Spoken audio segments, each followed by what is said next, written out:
Operation सिंदूर ने पाकिस्तान को पस्त कर दिया, यही सच है। ऑपरेशन सिंदूर ने पाकिस्तान को उसकी असल औकात दिखा दी, यही सबसे बड़ा सच है। ऑपरेशन सिंदूर ने पाकिस्तान को बता दिया कि वो भले ही दर दर क्यों ना गिड़गिड़ाए, जिन देशों से वो मदद मांग रहा था वो मदद उस तक अब नहीं पहुंचने वाली, यही सच है। पाकिस्तान के अंदर घुसकर, घर में घुसकर भारतीय जवानों ने जिस तरह से ऑपरेशन सिंदूर को सफल बनाया, उसने पाकिस्तान के होश फाख्ता कर दिए, यही सच है। और यही सच भी है कि पाकिस्तान वर्तमान में अपनी खतरनाक, खौफनाक मंजर को देख चुका है, यही सच है। ऐसे बहुत से सच इस वक्त पाकिस्तान बखूबी समझ चुका है। उसके आतंकी इस बात का रोना रो रहे होंगे कि आखिर पहलगाम आतंकी हमले को अंजाम उन्होंने क्यों दिया। उन्हें लग रहा होगा कि घर में घुसकर बोलने की बात तो उरी और पुलवामा तक ही थी, इस बार भारत ऐसा कुछ करेगा नहीं। ठीक है, कुछ बड़े कड़े फैसले ले लिए, लेकिन दोबारा से स्ट्राइक करने की शायद भारत सोचेगा नहीं। लेकिन सच ये है कि भारत जो कहता है वो करता है, जो सोचता है उसे ऑपरेशन सिंदूर के जरिए सफल बनाना भी बखूबी जानता है।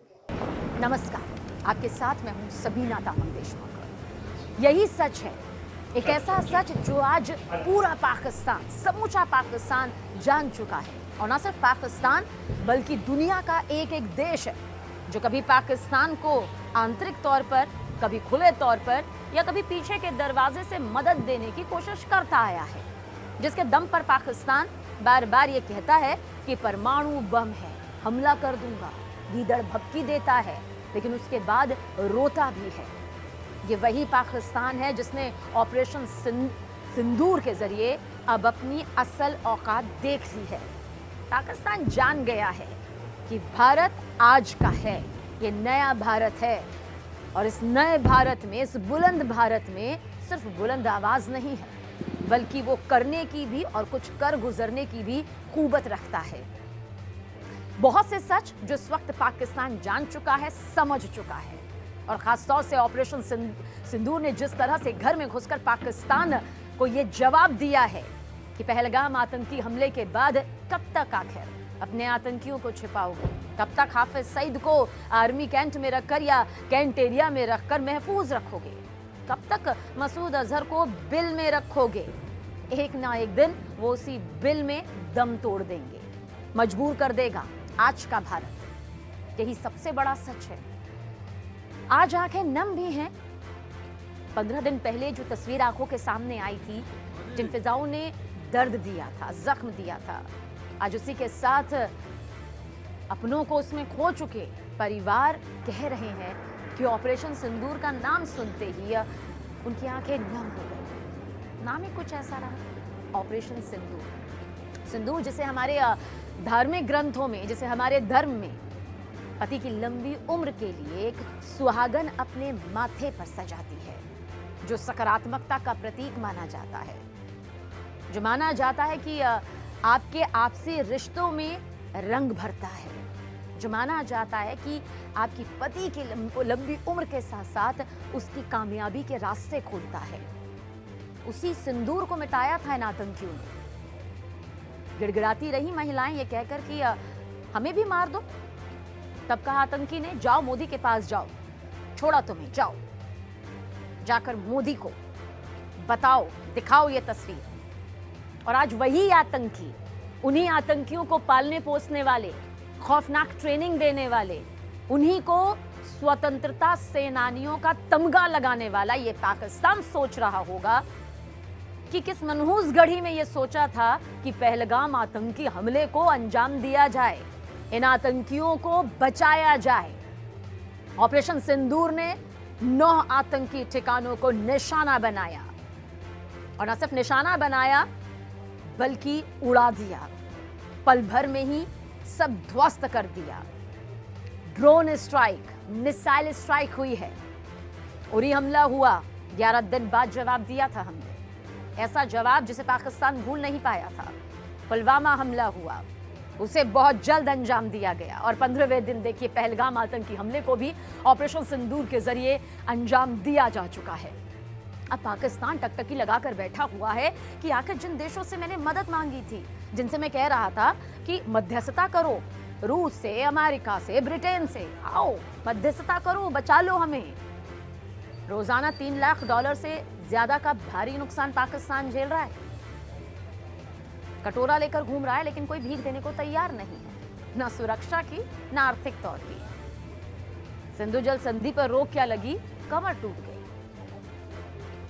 सीज फायर का उल्लंघन वक्त वक्त पर पूरी शिद्दत के साथ कर रहा है, वहां भी भारतीय जवानों से मुंह की खा रहा है। सोचा होगा कि मॉक ड्रिल होगी, अभी तो मॉक ड्रिल कर रहे हैं, करते रहेंगे, उसके बाद देखा जाएगा।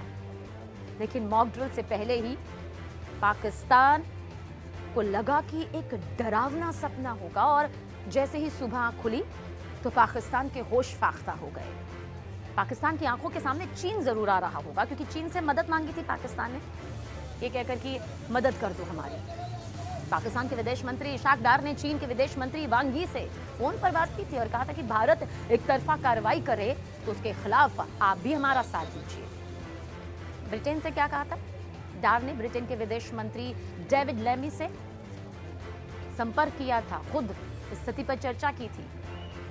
सऊदी अरब से, पाकिस्तान ने सऊदी अरब से भी समर्थन की अपील की थी और यूएनएससी में तो ऐसी मुंह की खाई, ऐसी लताड़ यहां पर पड़ी थी कि पाकिस्तान सोच रहा था क्यों मैंने बंद कमरे की ये मीटिंग की मांग कर डाली, क्योंकि पाकिस्तान के अनुरोध पर ये मीटिंग हुई थी। और उसके बाद जो पाकिस्तान के सामने आया, पाकिस्तान को जो लताड़ पड़ी, उससे पाकिस्तान समझ गया कि मीटिंग चाहे 1 घंटे चले या 1.5 घंटे चले या फिर घंटों घंटों चले, अब पाकिस्तान सिर्फ बेनकाब नहीं हुआ है, वो हकीकत सामने आई है जिसे कोई भी देश अपना समर्थन नहीं देगा। लगा था उसे कि इस्लामिक राष्ट्र, मुस्लिम देश एकजुट होकर पाकिस्तान के कंधे से कंधा मिलाकर साथ आएंगे। उसे लगा था कि यही सच है, लेकिन ये सच नहीं था। यही सच तो ये था कि पाकिस्तान का साथ कोई देने को तैयार नहीं। उसकी अपील को हर किसी ने दरकिनार कर दिया, लताड़ा, आलोचना की, ये तक कहा कि कड़ी निंदा तो करो जो पहलगाम आतंकी हमला हुआ है। व्हाइट हाउस ने तो बाकायदा पाकिस्तान से आतंकवादी समूहों को समर्थन देना बंद करना के लिए कहा कि बंद करो आतंकियों को समर्थन देना। फ्रांस ने भारत के साथ आतंकवाद के खिलाफ अपना सहयोग जारी रखने की बात कही। जर्मनी ने भारत के साथ खड़ा होने की बात की। पाकिस्तान देखता रह गया। ऑस्ट्रेलिया ने पाकिस्तान से आतंकवादी समूहों के खिलाफ ठोस कदम उठाने की अपील की। रूस ने कश्मीर हमले की निंदा की और भारत के साथ एकजुटता यहां पर जाहिर की। ईरान ने दोनों देशों से संयम बरतने की अपील की और मध्यस्थता की पेशकश भी की। लेकिन भारत इस वक्त उस मकाम पर है जहां वो खुद मध्यस्थता कर सकता है। ये कुव्वत भारत में है और ये वो पाकिस्तान है जिसे सिर्फ भारत मौके दे रहा था, मौके गवा दिए। और पाकिस्तान ने अब बता दिया है कि ये जो भारत की तरफ से स्ट्राइक हुई है, ड्रोन स्ट्राइक, मिसाइल स्ट्राइक, ये सिर्फ प्रचंड प्रहार है। अंतिम प्रहार होना तो अभी पाकिस्तान पर बाकी है। अब पाकिस्तान का डर सामने आ रहा है कि भारत अपनी ये कार्रवाई रोक दे, ऑपरेशन सिंदूर पर लगाम लगा दे। पर देखिए, पाकिस्तान है, चोर चोरी से जाए, सीना जोरी से ना जाए। सुबह आंख खुली तो मालूम चला कि ऑपरेशन सिंदूर को अंजाम दे दिया गया है।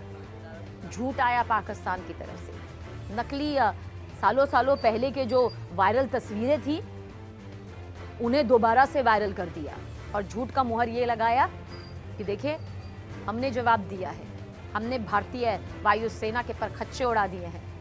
खुद ही हंसी का पात्र बन गया।